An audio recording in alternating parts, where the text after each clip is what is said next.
عطا تارڑ صاحب آئے اپنی ٹریڈیشنل مسکراہٹ اور دبدبے کے ساتھ، اور آ کے انہوں نے جو ہے بڑی سنائی ہے ملٹری کورٹس کے اوپر. حالانکہ ملٹری کورٹ کی ایک کریڈیبلٹی ہے. اب مجھے پتا تھا تارڑ صاحب کی پریس ٹاک کے بعد وہ کریڈیبلٹی بڑھی ہے، وہ متاثر ہوئی ہے یا کیا ہوا ہے. اور اسپیکٹ تو یہ کیا جا رہا تھا کہ جس طرح امریکہ is coming so hard Imran Khan کی رہائی کے معاملے کے اوپر، یعنی کہ ہم اس طرح گورنمنٹ تو نہیں کی آ رہی، لیکن آبویسلی جو آنے والی گورنمنٹ ہے اور اس کا جو ایک آنے والا مشیر ہے جو کہ بہت ٹرمپ کے قریب سمجھا جاتا ہے، وہ بہت ہارڈ آ رہا ہے.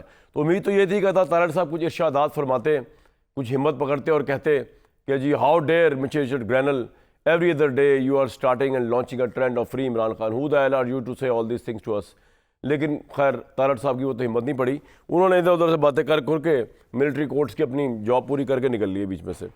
اب یہ میں آپ سے کیوں کہہ رہا ہوں کہ امریکہ از کمنگ سو ہارڈ، کیونکہ آج پورے پاکستانی میڈیا پہ ایک ہی انٹرویو گونجتا رہا ہے اور وہ رچرڈ گرینل کا، اور اس نے تو بڑی ڈیٹیل سے سمجھانے کی کوشش کی ہے کہ وہ عمران خان کو ٹرمپ صاحب یا ان کی انتظامیہ یا رچرڈ گرینل کیوں لائک کرتے ہیں اور کیوں ان کا جو ہے عمران خان کا باہر آنا جو ہے وہ بہت ضروری ہے.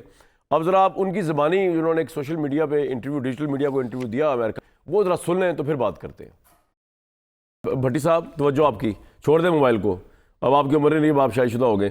مجھے یہ سمجھائیں سر کہ وہ تو انہوں نے ریفرنس دے دیا 28 مئی کا، انہوں نے کہا ہم ایبسولوٹلی ناٹ کہہ چکے ہیں. یہ مذاکرات کیوں ہو رہے ہیں پھر، اور کیا آپ کو لگتا ہے ایسا ہی ہوگا؟ پہلی بات تو یہ ہے کہ یہ کلپ ذرا نا سنبھال کے رکھیے بیرسٹر عقیل صاحب کا. نہیں، انہوں نے امریکہ کے خلاف تو کوئی بات نہیں کی اس کلپ میں. نہیں، کب کوئی بھی نہیں کرے گا. خواجہ آصف صاحب نے البتہ ایک زیر آلود پریس کانفرنس کی لندن سے کہ اب عمران خان امریکی کندھے پر بیٹھ کر آنا چاہ رہا ہے، اور ہلکے پھلکے انداز میں کہہ رہے ہیں. نہیں، 28 مئی کا جواب دینا جب وہاں اسی پہ آ رہا ہوں. میں تو عقیل کے ساتھ ہوں گا خیر سے کہ اگر میری حکومت نے ایبسولوٹلی ناٹ کہا تو میں تو ان کے ساتھ کھڑا ہوں گا. اور بہرحال لیکن دھماکوں کی جہاں تک 28 مئی کی، پہلی بات تو یہ کہ بھائی جان ذرا آپ کتابیں بھی پڑھیں اور لوگوں کو بھی سنیں.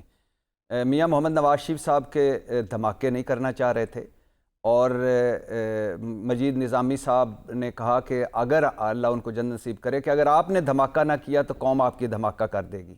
مشاہد حسین گور ایوب کی کتاب پڑھیں تو وہ کہتے ہیں کہ میں جب وزیراعظم ہاؤس میں داخل ہو رہا تھا تو مجھے شہباز شریف ملے، ٹہل رہے تھے، تو انہوں نے کہا کہ بھائی جان مطلب پرائم منسٹر صاحب کو بل کلنٹن کی کال آئی ہوئی ہے، اگر کوئی اچھا پیکج ہو گیا تو ہم دھماکے پوسٹ پون کر سکتے ہیں. تو لیکن پاکستان دھماکے تو دوسری بات یہ ہے کہ نہیں بہت دباؤ تھا لوگوں کا، اور ڈاکٹر ایکیو خان نے خط لکھے تھے 3 نواز شریف صاحب کو، اور نواز شریف صاحب کے دور میں دھماکے ہوئے، یہ بالکل ٹھیک بات ہے.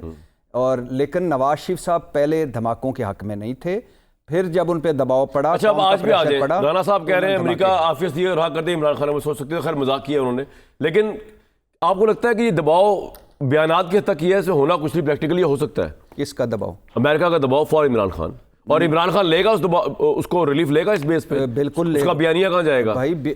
وہ آپ نے جو نہیں کہا تھا، وہ تو میں نے تو کہا تھا، وہی میں نے عمران خان کو پہنچا دینا ہے آپ کا کلپ کے. بائیڈن نے جو پتہ ہے پاکستان تحریک انصاف کے ایک بندے سے بات، اس نے کہا جو ایک امریکی انتظامیہ نے غلطی کی دوسرا سدھار رہا ہے، تمہیں کیا تکلیف ہے؟ میں نے کہا ٹھیک.